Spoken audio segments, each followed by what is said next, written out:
Yani kuna maisha mengine bwana ukiangalia. Wewe na wewe. Kila siku unajiongelesha tu na wewe. Kwaje? Nilikuwa nawaza ndugu, nilikuwa nawaza. Nawaza nini? Hadi unajiongelesha. Bwana manywele babu. Siku hizi sijui umekuwa manywele ndugu, yani siku nyingi sana. Sasa tufanye hivi, kama kuna ka story fulani hivi sielewi hapa. Story gani tena? Kuna dada kapita hapa mwanangu. Kamepita hapa kameenda hivi. Sasa sijamuona. Yani nilikuwa nimekaa tu hivi. Kamepita tu yani kana niongelesha yani unajua tena sisi bado. Sio sisi wewe. Usinidanganye. Wewe mwenyewe mchongo ile, ngoja nikwambie. Ile mchongo nasikia unafika pale tunamwambia dada samahani.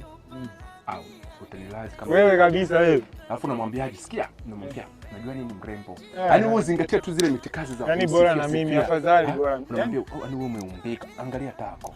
Angalia jinsi ulivyo mrembo. Yaani sijawahi kuona yule pale, yule pale. Yaani sasa hapa ndo utanijua mimi. Unasikia? Yule pale. Hapo anakuja. Mwanangu naanza umenipiga. Subiri kwanza. Yaani wewe ukifika tu pale uanze wewe eti. Subiri wewe uso wako nifundisha bana.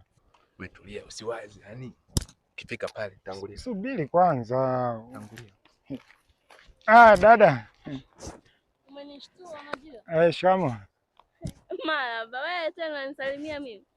Kawaida tu, salamu ndugu. Unajua mimi kwenye ufugaji nilianza kitambo sana. Ukiangalia kule Kigoma na sungura 6 na kuku 7. Ni hivyo tu, usije ukafikiria vingine. Yaani ndo kama hivyo kwenye ushauri pale baba yangu kanipigia bana. Anasema kijana ushakuwa una ndevu moja hii hapa. Ukiangalia ni moja bado haijanani.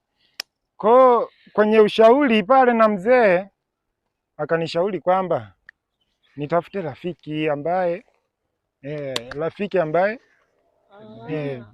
kumbe utafute rafiki. Nitafute rafiki. Kwani hapo ulipo hadi umefikia umri huo hauna marafiki? Rafiki yangu yupo Jofre pale Kigoma pale. Anauza miwa yule ni hata. Yaani yule jamaa anauza miwa. Shahidi huyu hapa. Yaani ndugu ni hatari. Kuna lijamaa lingine hili hapa. Tunauza miwa vibaya kule wapi kule wanapaita sijui wapi nimepasahau. Tunatembeza vibaya sana. Kwa ndo maana mzee kanishauri pale. Anasema ni vyema. Hebu subiri kwanza. Sijajua kwa nini umeniita hapa. Ni kunipa huo ushauri wakati mimi mwenyewe hivyo vitu hata sivifanyi. Mimi sio mkulima kaka. Jamani, samanini. Wale wauza nani? Mzee wa kuharibu tu kila siku. Wewe tumeelewana.